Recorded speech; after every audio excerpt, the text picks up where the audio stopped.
Hello everyone and welcome back to my channel. My name is Alison, the online piano and the online violin tutor. So this is just a quick video explaining bar lines, and this is taken from my 1 to 30 violin course, which guarantees to take you from a complete beginner to a very decent, accomplished intermediate player. More information on this amazing course is going to be directly underneath this video, and especially if you're thinking of starting the violin or you're looking for a good online course to get started with. So first of all, if you haven't seen my previous two videos simply explaining time signatures and note values, then please do check those out. I have them coming up here. I'll also have them linked directly underneath this video. Those are the two things that you're going to need to know in order to understand the final piece of the puzzle, as it were, so that everything slots into place.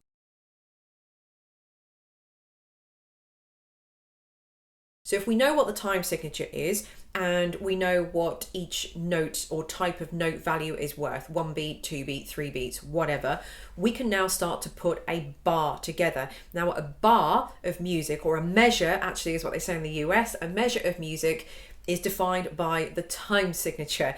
So as you'll see from this example that's coming up on the screen, the time signature is 4/4. Now the top number here is the most important one. Don't worry about the bottom one. This was discussed in the time signatures video. We've got 4 beats in every bar. So in part 2 of that video, we know what each note value is worth. 1 beat, 2 beat, 3 beat, whatever.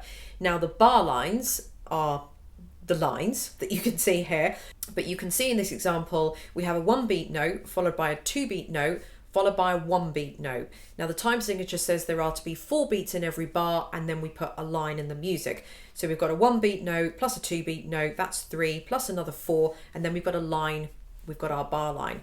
In the next measure or the next bar, we've got a 2 beat note followed by another 2 beat note, add those together equals 4 beats, and then we've got another bar line.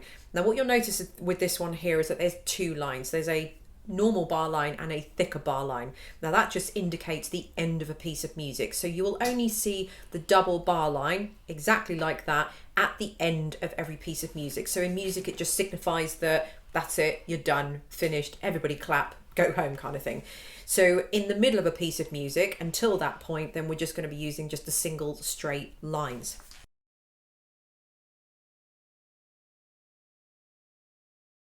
So why are bar lines important? So bar lines are important because they give us structure to the music. So they give us a feel for the music. They set the scene for the music. If we had no time signature, then we don't really have a bar line. I mean, we don't necessarily strictly need a bar line. It's easier for the eyes to see. So having a bar line would be like reading a text, reading a text of writing, but not putting it into any paragraphs. So we're just writing and writing and writing and writing and writing and writing and writing. No full stops, no commas, no dashes, lines, no punctuation, no anything like that. So it would be just a ream of text that you're reading, or me talking just completely monotone without breathing, and I'm going from one subject to another, and you don't know whether I'm changing subject or moving on to something different. So our bar lines are like our punctuation in music, in a sense. So if we know how many beats there are in a bar, so if for example there are 4 beats in a bar, then it's going to be 1 2 3 4, 1 2 3, and that's going to dictate a nice march or something like that.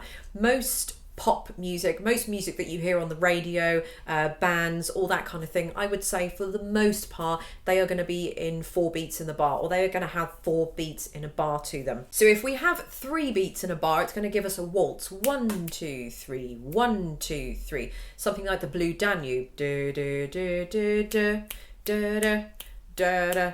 So that's going to give us a feeling of waltz. If we've got something with 2 beats in the bar, it's going to be quite strict, like a march as well. 1 2 1 2 1 2. Our time signature tells us the flavour of the story. Our bar lines are the punctuation marks, the paragraphs and all that kind of thing in our music, which help us visually separate out the bar or separate out the notes and the music, so that we're not just playing one ream of music with no real kind of thought to it.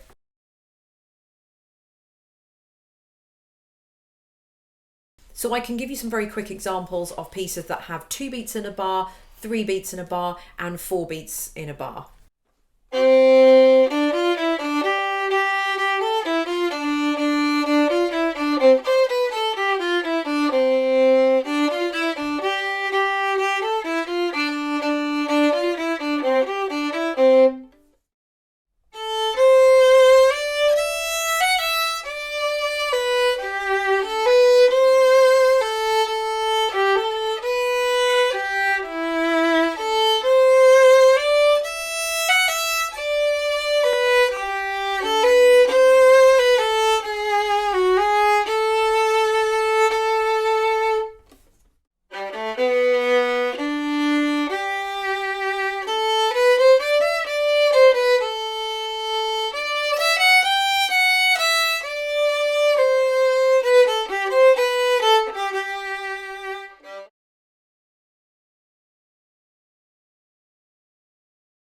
Again, it's really important that you've seen the previous 2 videos on this, because if you don't know what a time signature is, you won't know where to put the bar lines. And if you don't know what each note is worth, you again won't know where to put the bar lines. And then you can come back and try the test on this video.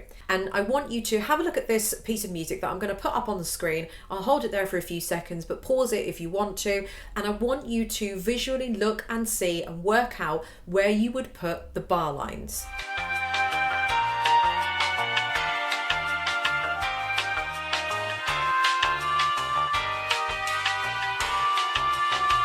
Okay, so this is the correct placement of where you would put the bar lines.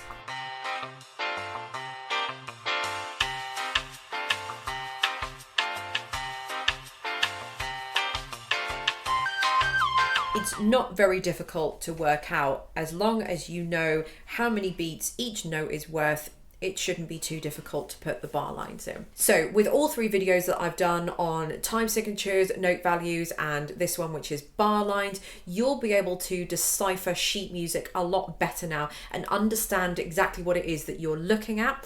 And putting that together with the first free 10 lessons of my 1 to 30 violin course, I'll link that underneath, you'll now be able to read the notes and know exactly where they are on the violin, which is what would have been covered in lessons 1 to 10, as well as completely understanding what you're looking at. So thank you very much for watching. Everything will be linked underneath this video, and I look forward to seeing you in my next video. Bye.